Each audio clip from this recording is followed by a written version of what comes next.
internets? I love this song. Yeah, this one's awesome. Remember when you could do that on the... Well, we're too good for the radio. We don't play songs. Well, I guess we do play songs. I'm talking about the song that's over our voices right now. Yeah, our song. I like that song. It was nice to hear that on the radio, but now you only hear it off the radio in the Too Good for Radio podcast. Welcome into another episode. I've lost count on how many episodes we've done.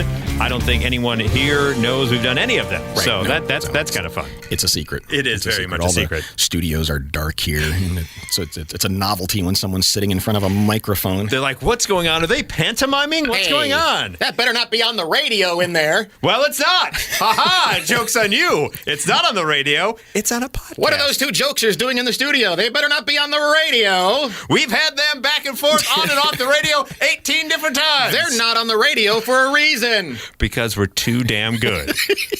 And that's why you tune into this podcast every week, and we appreciate you. Christ. So, yes. So we start with one of our favorite things, a list. You found this one is interesting. 10 common things that scare the living daylights out of people. Okay. And some of these go from, that's legitimately scary, to, that kind of gives me the weirds. But the first one that comes up on the list is abandonment. Yeah. You know. Like, for example, let's say you had a really popular radio show, right, and people just completely forgot about it, and it just went away. You'd feel abandoned. Yes, that'd be scary. Maybe the only thing left for us is to go into the podcast world. That would suck. Yeah, that would suck. But thank God for Nugenics being our sponsor. Have you ever had sleep paralysis? Oh, where you can't move when you're sleeping? Yeah, or you wake up and you're kind of still in that locked up. Yeah, that is scary as all get out. It really freaks you out. It really is. And I think it's, from what I've understand, is it's the body's way really of kind of protecting you while you're asleep and dreaming. Otherwise, you'd be like in motion all the time and you wouldn't actually get any sleep. Rest. And so there's some sort of paralysis, for lack of a better word, happens. But there are times where you wake up and the body hasn't switched off the paralysis and you're still there and you can't move, and it's crazy. The other one that's kind of scary is when you are asleep and when you wake up, your arm or your hands are asleep with you can't really feel them there. Where you're like, oh my God, what's going on here? And you have to you're like, my hands are here, but I don't feel them. Like shaking like you're Kermit the Frog. Yeah! Do you ever do the thing where you jolt yourself awake for no apparent reason? You just get this sort of it's like somebody jumped out of a closet and yelled boo. That didn't happen. It's the worst when you're just about to fall asleep. It's funny when it happens to somebody else, though. Oh God, it is. When you see, I had that happen one time on an airplane. We were flying back from my cousin's wedding, and one of our buddies had fallen asleep on the plane, and we're coming in for the landing, and he was out. And when that first tire hit, boom! It's just like he was about ready to run out that plane. This one too. Getting touched by something in the water. Yeah. Just you saying it makes me go, yeah. I mean, have you ever been in an ocean or a pond or anything? I've never been. No, I can't swim, so I stay away from the ocean. Oh, okay. I've been in swimming pools. Yeah. Well, even that can be somebody brushes up against you, but yeah, it's more worrisome in a pond or in the ocean or something. I'm sure, because you don't know. And again, it's usually like a little minnow or something, skates across your shin. But in your mind, you immediately go shark or jellyfish or whatever. It doesn't matter what. It's absolutely horrifying. Understandably, something happening to one's kids. Yes. Next one on the list: introductions. Let's go around the room and do introductions and tell everyone a little bit about yourself. That for people that's afraid, that they're scared of it. Well, yeah, that literally scare the living daylights out of someone. Because for me, that's one of those things where it's like I need to leave now because I don't want to partake in your little group. Your group thing, whatever this thing is that you're doing in a group. Yeah, it is very fraught with peril. I don't mind it too much, shockingly. But I have pulled back. It used to be when they go around, I would try to think of what kind of smart-assy thing can I say when I was younger. Right, when I was younger. Yeah. But now I realize I was younger last month. Yeah.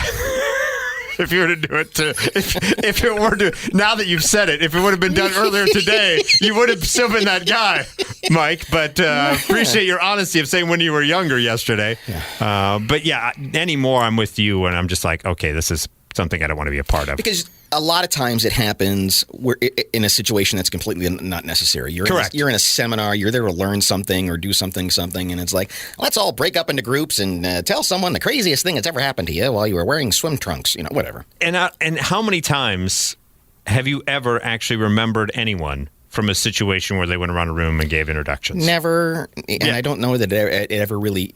I don't feel like I ever bond with the person even in that moment of, okay, now I know more about it. Because I don't. Because look, we all just give some sort of a surface thing. It's like, hey, I'm Johnny, I got 2 kids, and here's where I work. I don't know anything about that person. Right, yeah, exactly. So stop with that. These 4 words, we need to talk. That's the worst. There's never anything good that comes from that, right? And it can be a significant other. It can be a boss. It can be just a friend calls, we got to talk about something. That's alarming. There is never a situation where, and I don't care how people couch it. It's just always a, hey, can you and I have a conversation? Just you and it's just like, oh my God, what is? All of a sudden the stories start going around in your head. Yeah, whenever you get the text, do you got time to talk? I immediately freak out. Oh, yeah. And inevitably, sometimes with my one friend, it's just he wants to talk about his kids or something or whatever, what's going on with there. But immediately, you're right. You go to the worst case scenario of like, oh my God, are they getting a divorce? Yeah. Like, he needs to talk. Why would he choose me? I found an email. Your wife is trying to hire a hitman to take you out, and I just think you probably ought to watch. How to know that. Exactly. We need to talk. This one, I don't, maybe just because I'm so used to it, but the emergency alert system sound. Yeah, it doesn't really freak me out. And again, maybe that's because we're around it so much. Yeah. But I do remember as a kid, growing up here in the Grand Prairie of Illinois, anytime I would see something crawling across the bottom of the screen, that would freak me out because it was like usually a hellstorm was coming and we had to get into the basement. And so it didn't matter what was going on. If I saw letters... couldn't even read, but as soon as I saw that stuff going across the bottom of the screen, that was it. The siren more so than the EAS. The siren. That's true. When that all of a sudden I go, and then you have to look out like, but it's first Tuesday of the month. Yeah, something along those lines. Teenagers, I thought was an interesting one on this list. One user slated nothing scarier than a group of angry teenagers. I'm not worried about the angry ones.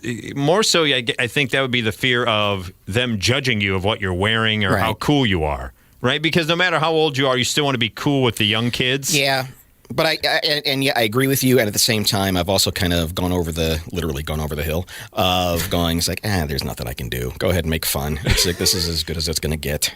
I'll give you a little bit of a free shot here. Yeah, it was in my closet. What do you want me to do? Yeah. Becoming schizophrenic or developing Alzheimer's disease. That can weigh on you a little bit. And there's always that moment I would imagine of being told, hey, just so you know, your brain is going to give up on you here in a few years. That's kind of alarming, right? Yeah, that definitely would. Did you ever watch that Glenn Campbell special? No. What was that song that he wrote when he was diagnosed? It was something like I won't remember that I knew you, or something. It was just horribly sad thing. But I will say the thing that I fear at times playing on really bad football teams as a quarterback growing up, the amount of hits I took. Cracked to the head. Yeah, I mean, there were times I saw on Technicolor and went back in there. So I'm just like, is that going to happen at some point? I don't know. Put the seriousness of Alzheimer's aside. Even when you forget, like I couldn't find my keys this morning, and I was convinced it was like, this is it. It's happening now. I'm gone. That's with me when sometimes I'll forget a word or I'll try to explain. It's the worst when I'm like, the thing where we put where the food is or whatever. Like, and my wife will go, mouth? Yeah, my wife will go, you mean the pantry? I'll be like, yes, pantry. And then immediately after she says that, we chuckle, and then I go, it's happening. It's here. It's here. My theory on that is I think we're just at an age where there's so much information in our brains that we can't possibly process it all. I think we have just absorbed so much that it's just you just need like a defrag the hard drive up there. Yeah, that's probably what's happening. And the last one on the list, bugs. That always scares people. Yeah. Bugs when you don't expect there to be bugs. But it's only some bugs. Yes. Like, have you ever been alarmed by a ladybug? No. Or a fly? But if like a weird shiny black beetle crawls across, it's like it's the exact same bug. It's just that one's cute and has dots on it. Spiders even don't mess with me as much as moths freak me the hell out, because moths have no pattern to the way they fly. Yeah. They're just so haphazard that I'm just like, yeah, what are you doing? Yeah, yeah. Those are the ones that get me. And they don't even bite, but moths are just weird to me. So those are things that will distress you for the whole weekend. Well, this may distress you for more than just the whole weekend. It all depends on how you look at it. Whereas the metaverse is now saying that soon you'll be able to talk to the digital likeness of a dead loved one. If you save your voice, movement patterns, and personality traits onto a live forever mode, an AI chatbot will allow your surviving relatives to have a conversation with you in the metaverse after your death. So if you are dying, you're like, okay, all I got to do is record my voice, my movements, and answer this questionnaire. Yeah. And then... A questionnaire, you say? Yes, a questionnaire. Yes. I'm going to town to ask questions. I'm a questionnaire. Here come the questionnaires. Oh, God, not again. What do they want to know this time? Tell us a little bit about yourselves. Oh, I hate that questionnaire. I don't want to do an introduction to the afterlife. Online survey, maybe, is a better word to say. Oh, worst Marvel universe ever. The questionnaires. Oh, that's the worst super team ever. What are your thoughts on potatoes? Oh. So you say I answer a questionnaire. Yes, questionnaire. And record my voice and stuff, and I can do that. Metaverse creators of this Somnimian space claims the project is aimed at allowing grieving humans to engage with their loved ones in a realistic way after they die. Mm-hmm. So they say basically they would set up this chatbot that is you, and since it's the metaverse, there'd be an avatar of you. So you're walking around. Computer land. Your consciousness is in this AI chatbot now that all of a sudden it can mimic the way you would respond. You'll be able to alter the personality, be sweet or salty, they say. In the near future, people will be able to speak a question to the bots, say to complete a task, and they will hop to it. No digital request necessary. Expect to see this command on the metaverse in the next 2 years, maybe even faster. It doesn't surprise me, and it wouldn't surprise me if it's pretty convincing. I mean, some of the stuff that is happening just in the last couple of months with things like ChatGPT and some of the other... Well, the deep fake stuff and the de-aging technology and everything else. Yeah, is something that I think it's both fascinating because I think it's one of those, like anything, a tool that will make other things possible, but also kind of alarming at how good it is. How will it affect the grieving process as we go forward? Which is interesting. That's the kind of the interesting thing to me of like, we all say, man, for those who have lost I could just parents, have one more conversation. But it wouldn't be them. Right, I mean, it wouldn't be them, but it'd be pretty damn close. So pretty it's close. That's the thing. That's the thing that's so interesting. I've got ChatGPT pulled up here. Okay, and so if you say, I don't know, write a poem about coffee. Oh, very nice. It's thinking. But yeah, I don't know how to think about it. Like, I think it's cool technology, but I don't know if I'd be down to be like, hey, AI dad. There's another great character in the Marvel Universe. The Questionnaire's an AI dad. So I just said, write a poem about coffee, and it's writing it out right now. Dark and rich, a brew divine. The aroma rises, making me pine. A sip so warm, a taste so bold. A morning pick-me-up never gets old. A shot of espresso, a splash of cream. A daily ritual, comforting dream. A pause in life, a moment of peace. With every gulp, worries cease. Good Lord. It's a Shakespeare of AI. And there's 2 more stanzas here, but it's like, that's pretty good. And it would take me 4 months to come up with that thing. Like, what rhymes with cream? Yeah, exactly. And pine. Yeah. Oh, man. Can they review our podcast at all? Can ChatGPT write a 3-paragraph review of our podcast? All right. Write a review of Mike and Molson radio show. Well, now see, you threw it off. The algorithm's off. Well, here's one of the things about ChatGPT and it says it when you sign in, is it has no knowledge of anything before 2021. After 2021. Oh, okay. So they wouldn't have no knowledge of this podcast So, then. yeah. Okay. So I had to go back to the old radio days. So I figured if we type in Radio show, we'd have a better thing to choose from. Okay. What's the review? So it says, as a language model, I don't have personal experience listening to the Mike and Molson radio show. However, I can provide a review based on publicly available information. The Mike and Molson Show is a sports talk radio program based in Canada and focuses on hockey and other sports. Okay. Because the one thing we know, Johnny loves sports. That's right. The hosts are experienced journalists and experts in their field, and they bring a wealth of knowledge and humor to the program. Listeners of the show appreciate knowledgeable and informative approach of the hosts, as well as their humorous and lighthearted banter.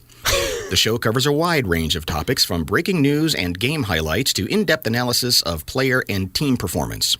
Overall, the Mike and Molson Show is a must-listen for sports fans in Canada, especially those who are passionate about hockey. The combination of expert analysis, humor, and engaging conversation makes for unique and entertaining radio experience. All right, so I think the AI is still a little ways away. Yeah, I think so too. To become just like your dad But thank or you your mom. thank you for the compliments, computer. Yes. Speaking of dads, there is a man in Uganda Yeah. who is quite prolific when it comes to being a dad. After 102 children. Wait. 102? 102.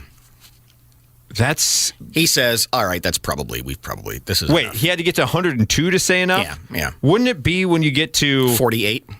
I was going to say 26 would probably be too many. 4. How old is this man who's had 102 kids? He is 68. But that's still, to have 102, he's been pretty efficient, I guess. Musa Was he Kassir- Nick Cannon?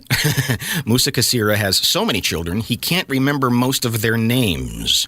Oh, that's great. And now he's struggling to provide for his vast family, including 12 wives, 102 children, and 578 grandchildren. Get the hell out. 578 grandchildren? He says, at first it was a joke, but now this has real problems. You think? Having 102 kids and 578 grandkids may be an issue? With my health failing and merely 2 acres of land for such a huge family. Wait, they all live together? Yes. Oh, good Lord. Well, they did. Sadly, 2 of his wives have left him and said, you know what? Screw you. Yeah, I wouldn't blame them. 2 of my wives left because I could not afford for the basics like food, education, clothing. Who could? You'd have to buy out an entire Costco or Right. Sam's Club just to feed your family for a month. It's like a hand-me-down from sister number 63. Yeah, that's true. Talk about making fun of fashion. Hey, 102. You're gonna get what? You're gonna get 50 seconds hand-me-downs. You're gonna like it. Hasaya, who is currently unemployed, has become something of a tourist attraction in his village. Let's go point at the guy who can't seem to wear a condom once in a while. Yeah. He says his wives now take birth control to stop the family expanding further. My wives are on contraceptives, but I'm not. Yeah, because Lord knows we need another one of you running around. I don't expect to have more children because I have learnt from my irresponsible act of producing so many children that I can't look after. Shouldn't somebody have come in earlier and been like, hey, bro, I appreciate your proficiency, but 58 kids seems like enough. He married his first wife in 1972. They were both 17. All right, so he started very young. Because we were born only 2 of us, I was advised by my brother, relatives, and friends to marry many wives to produce many children and expand our family heritage. He's 68. Yeah. So he's had 2 kids a year for 50 years. Yeah. He started at 17, and now he's 68. He has 102 kids. He's had 2 kids a year for 50 years. Don't you get tired? I mean, just the price of buying cigars for every birth alone would make you go bankrupt. Oh, what do you know? Dolores is having another baby shower. His children range from 10 to 50. His youngest wife is 35. The challenge is I can only remember the name of my first and the last born, but some of the children in the middle, I don't know their names. I cut him slack. Could you remember, if you get a pattern, can you remember number 63 in a pattern of 102? But even that's still, I mean, even if you average it out across 12 wives, that's still 10 kids per wife. That's, yeah. Good grief. Yeah, exactly. Those poor ladies. There's got to be, there's at least, I would say, 6 or 7 of them that he has no idea who any of the people he children with them are. Now, do you think he's ever hit on any of his daughters on accident? he says he can't even recall the names of some of his wives. And so he had to go to ask, he asked one of his sons and said, who's this lady here? That's your wife, Dad. Oh, my bad. What is her name? Ugh. Beth. Think she'd go out with me? Think that one over there go out with me? Dad, you're already married to that one. You already have 8 kids with her. Yeah. The village itself is only about 4,000 people. He's pretty much got the majority of the population. Yeah, he should probably just have his own village at this point. Yeah. He said he's brought up his children very well. There's been no He's cases. bigger than Spalding on his own. Many of the members of the family try to earn money for the family. Those at home sit around the grounds, some women weaving mats. He should start an Etsy, right? So the food is barely enough. We were forced to feed the children once or on a good day twice. Oh, man. Oh. You know who needs to help him? That woman who stole the chicken wings from up in Chicago. Oh, yeah. Did you hear about that? That was incredible. She could help feed them. She stole $1.5 million worth of chicken wings. Yeah, Vera Liddell. Of course it was Vera. Who's been working as the director of food services for the Harvey Public Schools there in the south suburbs of Chicago. Is now in jail for stealing over $1.5 million of food, primarily chicken wings, while working as a consultant. Now, you hear that, and I thought it was going to be one of these things where, over the course of 18 years, she diverted 2 dinners a week or something. And no. We're talking between July of 2020 and February of 2022. Good. It was like 18 months or something there. She placed hundreds of unauthorized orders for food items, including 11,000 cases of chicken wings from Gordon Food Services. And the massive fraud began at the height of COVID when the students were not allowed to be physically at school, but the school was still providing some meals. Which chicken wings wouldn't be on the menu, right? For depending on the age? In fact, that's one of the things about this is that the chicken wings had bones in them, so they wouldn't have been served to kids. And that was one of the things that tipped them off. Was the other thing that she opened a wing restaurant on the side? Employees of Gordon Food Services said they're very familiar with Vera, quote, due to the massive amount of chicken wings she would purchase. Like, oh man, it's been another good day for my commission check. I'm selling a bunch of chicken wings to Vera. Hey, Vera, any extra chicken wings can go to the Ugandan guy with his 102 kids. Imagine the salespeople at Gordon Food Services fighting over who gets the Vera account. Vera's on the phone. That's mine. Yeah. I found Vera first. Like, how many kids are there in the Harvey Public Schools? 11,000 a day, apparently. She was charged with felony theft and currently being held in Cook County Jail. Can you imagine going around, not that you want to do an introduction or a questionnaire in jail, but going around, what are you in for? I'm attempted murder, blah, blah, blah. How about you? I stole 11,000 things of chicken wings. And you always hear about government fraud and just how numbers don't get really looked at. But they showed their annual food budget was exceeded by over $300,000 before they were even halfway through the school year. And that's when they kind of realized. That's what tipped them off. And the sales guy over at Gordon Food Services driving a Maserati. Because of Vera and her chicken wings. I got the Vera account. Yeah, look at me. Did the license plate just says Vera on the back? Is that your name? Nope. Best customer. Thank the letter U and Vera. Vera, exactly. Speaking of food, I found this question on Ask Reddit, and I think it's an interesting one. Do tell. What tastes good both hot and cold? Now, I'm the wrong one to ask this to because I think majority of things will taste good both hot. If something tastes good, it's going to taste good hot and cold. The majority of things? I think, for me personally. I think pizza obviously is number one. Pizza's an obvious one. Chicken wings I think are delicious. Barbecue ribs I've eaten cold. They were fine. Really? I don't think I've ever done that. They were fine. I thought I was just too lazy to heat them up. They were fine. The only thing I will say for me is soup. Soup is not good hot and cold because when it's cold, it's congealed. And then it stops being soup. Unless it's like gazpacho Gazpacho. made to be Be cold. cold, yeah. You can't. But you're right. Yeah, like just a bowl of chicken noodle soup sitting on the table isn't gonna. I guess I would probably say fish, probably not good hot. Although I take that back because I eat sushi. Right. So that's cold. Yeah, and Fish. I'm going through my mind of the things that you'd put on a salad. Like chicken and maybe fish and maybe steak. That would be both legitimate, hot and cold. But see, lettuce, I don't care for lettuce hot. That's true. You can't have hot lettuce. Hot lettuce. By the way, don't Urban Dictionary hot lettuce. I can only imagine what it is. It was a great indie band in the 90s on all the college campuses. They really were. So there's more, I think, that more foods that taste good, both hot and cold, than you would think when you first hear that question. Yeah. Yeah.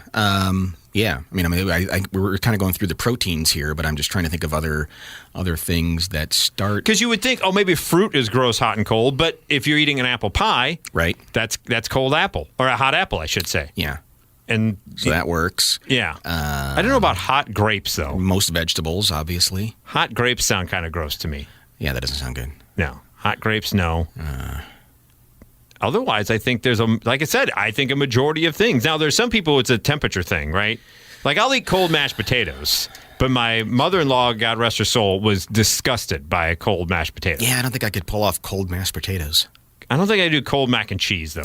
What are some things that you order at a restaurant and they say, hey, you want me to get you a box for that? That is just like, there's no way that's going to. There's no way that's going to make that home and be reheated. Yeah, there's a lot of that. Yeah. I will say that. I'm willing to eat hot or cold, but leftovers are stuff you have from the restaurant. Yeah, like I've been at brunch and there's like, do you want a box for that? It's like, what am I going to do with French? What am I going to do with French toast in the refrigerator for a day? Yeah, that doesn't reheat. Now the French fries. French fries, pancakes don't reheat real well. Any type of good steak.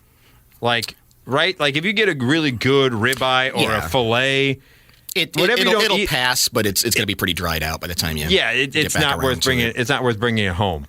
I don't think. Horseshoes don't travel very well. Hot take: I hate the horseshoe. I hate the horseshoe. I have no use for it. I think it's abomination to food. Have you had a horseshoe? Yeah, they're terrible. It's just too much. Okay, it's just too much. Settle down. It's too damn much. No, I won't settle down. We don't need to get into a fight. When the questionnaires come into town to me, first thing I'm telling them, we are the questionnaires. We are the questionnaires. I'll make sure AI me says, screw you and your horseshoes. All right. Wow, settle down. Yeah. Anyway, but it's one of those things that just doesn't. I think anything having to do with eggs. Right. Anytime, like if I were to order an avocado toast, right, at a brunch, I'm not bringing that home for later. No, I don't think that's going to do very good for me. Salads are the same thing too. You kind of have to eat a salad there at the time, because by the time you then bring it home and were to put it in your own refrigerator, it's going to wilt. Yeah. Well, you mentioned sushi, too, and that's... Yeah, no. Even if you get, like, that grocery store sushi, that's not that old, but it's been sitting there long enough that, the rice is kind of... It's like pebbles. Or it's sticky. Like, I don't mind grocery store sushi, but there's some places, like, if you ever go into a gas station, when they have the gas station sushi, and you're like... Okay. Yeah. Okay. That's a bridge too far. I draw a hard line there. That's where I go. You're asking for trouble. Speaking of hard lines, we will end with Dear Prudie solving this particular gentleman's problem. He has difficulty with his significant other's bedtime routine, and specifically the brushing of the teeth. It begins. Dear Prudie, my otherwise charming, generous, loving girlfriend makes a spitting noise during her toothbrushing routine that I would otherwise assume came from a 1950s baseball star with chewing tobacco sliding into his throat. Holy smokes, really? I can picture the sound in my head. Oh, he paints an even better picture. I cannot overstate how loud and phlegmy it is, or the fact that it is audible from all locations of both her apartment and mine. I've tried getting further away during her routine, but it's also audible from the hallway. I love her very much and have gently asked her to tone it down. Normal spitting is fine. But she says she never feels her mouth aren't clean unless she's done it. Words cannot express how much this habit has grossed me out and turned me off. Wow. Tips on coming to peace with it or getting her to adjust. So, yeah, she is giving that That all-American, we all know what it sounds. Yeah. Yeah. Just really building it up there. Which you got to wonder. It's like that has nothing to do with your brushing your teeth. No. Unless she's brushing that dangly thing way in the back of your mouth, that punching bag. The uvula, is that what it is or whatever? Something like that. I can't remember. I think that's what it's called. I don't know. Yeah. Don't look that up on Urban Dictionary No, either. don't either. Yeah. Yeah, it seems like she's accounting for more than just her teeth when she's revving up like that. And yes, that's an unpleasant sound. I think we can all agree on it. But is it a deal breaker in a relationship? No, it shouldn't be. It shouldn't be. It shouldn't turn you off. Right, exactly. I mean, what Prudy should say to this guy is, let's play it forward. You're getting ready to do the old no pants dance, right? And she's brushed her teeth beforehand. She does that and then comes out in some type of lingerie or whatever. Mm-hmm. Are you going to be like, no, I am disgusted. That spitting noise was too much for me. Fires one off into the spittoon just for good measure.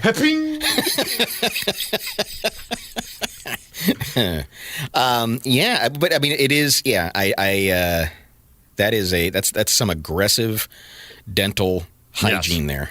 Prudy responds, well, congratulations and no thank you on the vivid writing. I can absolutely hear this noise just from the description in your letter, and it's not pleasant. I feel for you. It sounds unbearable. As a general rule, you shouldn't make rules or even requests about what people do and what noises they make in the bathroom. Your girlfriend isn't engaging in a repulsive phlegm routine at the dinner table. The bathroom with the door closed is its proper place to be gross. Even in a small apartment with the walls, you'll want to have this understanding in place next time you have the stomach flu. But there's good news. Toothbrushing generally happens at very predictable times during the day. Simply figure out when she's heading into the bathroom to do her thing and pop some headphones on until the snot-spitting symphony is over. Yeah, go for a jog or something. Yeah, exactly.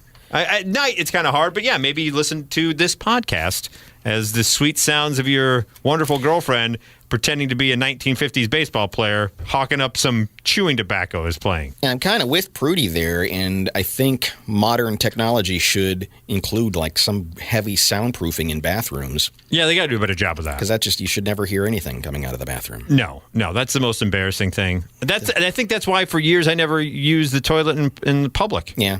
Because there's no more vulnerable thing in life than being in a public restroom and someone walks in when you're in the middle of doing business. Yeah, even if it's that gentle tinkling noise. I don't want to listen to that. But then there's some who don't even care. No. The way I've traveled this earth and across this country, airports nationwide, the amount of men who are just there at the urinal and just and don't even think twice, don't even look around, just they're there, had to do it, deal with it. Yeah, and it's always interesting to me how intense it's like, this is my chance, so I am just going to empty everything here. Yes. Yeah. So, dude, come on. They run off the plane and immediately go to the bathroom, and you get the pleasure of the symphony. They hail in the questionnaires. The questionnaires have come. So there you go, ladies and gentlemen. Do you remember that doo-wop group from the 50s, the questionnaires? They were pretty good. Boom, boom, boom, boom, boom, boom, boom. What's your thoughts on Nixon? Doom, doom, doom, doom, doom. I don't know. It's the best I came up with. We'll end with that. Sure.